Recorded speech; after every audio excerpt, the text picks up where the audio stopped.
Hi everyone, and welcome back to another seasonal seminar. This one is just in time for the summer solstice. I'm Ashleigh Diaz, your Sustainability Manager, and here with me today is Erin Oxenford, Sustainability Planner.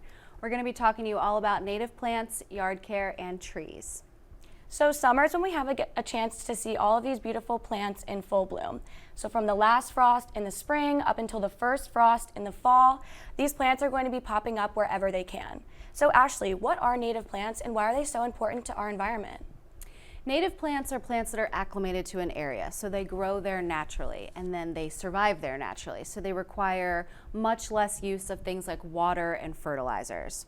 They also support the natural ecosystem there, including pollinators. And some of you may know that pollinators, like birds, bees, and butterflies, physically pollinate our flowers and our food crops. Native plants can also help to store carbon, and they can also mitigate noise pollution. So overall, the benefits of native plants are just amazing.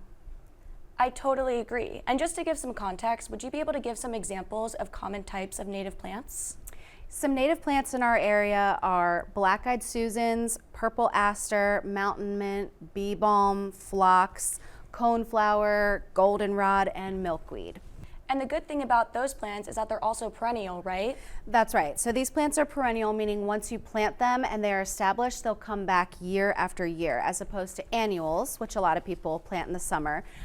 They live once and then die off. So some native perennial plants can tolerate drought. Some can tolerate a more swampy or wet condition. So when people are planting them at home, it's important to always look at what's in your yard and what that plant can stand. Yeah, those are some great examples. And I know that the Green Team Natural Resources subgroup also does a lot of work with natives and pollinator plants. And they actually host garden cleanups in the spring and in the fall months at their 4 pollinator gardens around the city at City Hall, the Ken Hill Center, the Senior Center, and at Bel Air Meadows. So when you attend these cleanups, you can learn all about native pollinator plants and maybe how to create your own garden in your own home if you're interested. So be sure to check out the city calendar to see those dates or subscribe to the Green Bowie e-newsletter. So pollinators like bees, butterflies, and birds move pollen from plant to plant, helping the plant essentially to reproduce. And pollinators are responsible for much of our food systems and are interconnected to us in ways that we really can't even fathom.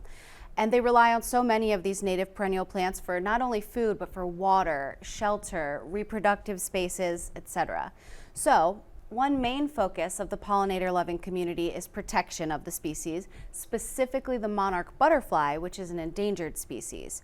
Monarchs need milkweed, one of the plants I mentioned earlier. It's a common native plant in our area, so you can help pollinators like the monarch butterfly by planting milkweed in your yard at home, if able. All right, so now let's talk about trees. So it's summer, the plants are blooming, and it might seem like it's a good time to plant your tree, but actually it's not. So trees require a lot of nutrients to become fully established, and in the summertime, other plants are taking up those nutrients from the soil, so it can be hard for a tree to collect those nutrients and bloom correctly and survive. So it's best to wait until the fall to plant when the temperatures are more mild, there's less competition from other plants, and the tree will have the best chance of survival. That's exactly right. And now that it's summer, we'll be coming up on fall and tree planting season soon, but folks at home should know to hold off for the time being. Trees are also a wonderful habitat for pollinators, which a lot of people don't really realize, and they can also help to naturally cool and shade our homes in the warm summer months. So Erin, can you tell us a bit about the Plant One Tree on Us program that we have? Yeah, sure. So our Plant One Tree on Us program is an effort to expand the urban tree canopy in Bowie and reach our goal of overall 45% tree canopy coverage. And residential land has such a high potential for helping us to reach this goal. So this program was created for city residents to have a native tree of their choosing planted in their yard at no cost. There are a variety of tree species to choose from.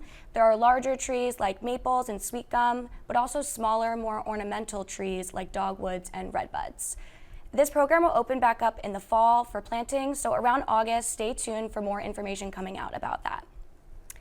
Definitely. And once your tree is in the ground, it's best to tend to it the way you would any plant, checking on it, every day, watering it 1 to 2 times a week, and making sure that the roots have proper exposure to sunlight. One thing that a lot of people do is create a mulch volcano around the base of the tree because they think it looks nice, but it's actually detrimental to the tree when the roots are not exposed properly to both sunlight and oxygen. So that's something for residents at home to keep in mind. Definitely, that's a great point. But once a tree is established, there really isn't too much that needs to be done to care for it, right? But one thing that you can look out for is English ivy. So English ivy has been around for quite some time, but it's not native to this area and can become invasive because it has no natural enemies. So it will grow on a tree, and over time it will suck out nutrients and cause it to slowly die. The Green Team does events called Weed Warrior, where they will help remove English ivy from trees in local parks. And at these events, Green Team members will teach volunteers how to remove ivy, how to spot it, and how to remove all of the roots so that it won't grow back again.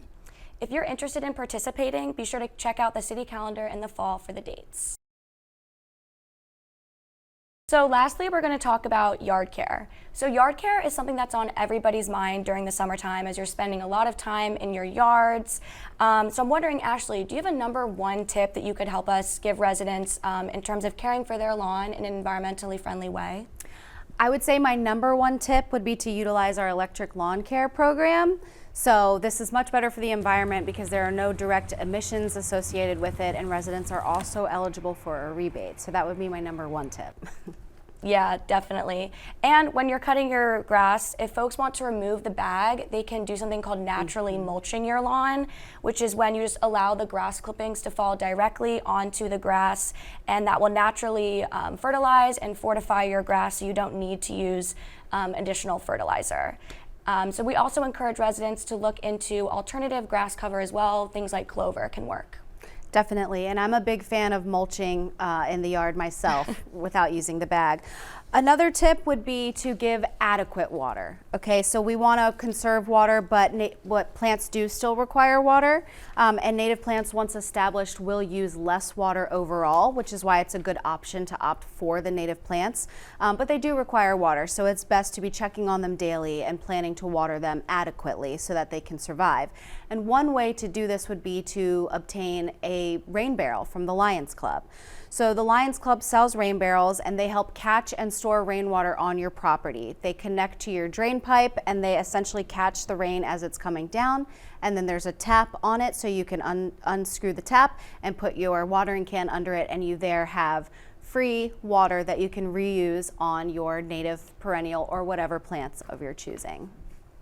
Yeah, definitely. And when it comes to watering and caring for lawns and plants, some residents might be interested in using fertilizers, and that is everybody's own personal choice, of course. But what we can say is that using natural alternatives to fertilizer is just going to be better for the rest of the environment as a whole.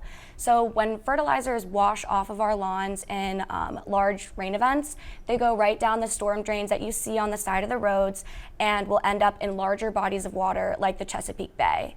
And those types of chemicals are associated with contamination and algal blooms, which harm the rest of the environment. Exactly right. And also, if folks choose to use pesticides, we recommend avoiding the use of neonicotinoids because those chemicals are absorbed into the nectar and the pollen that the bees and pollinators are going to directly uptake. So it can be toxic to bees. And that wraps up our program. Thank you so much for joining us. Feel free to reach out to us with any questions you may have, and we'll see you at the fall equinox.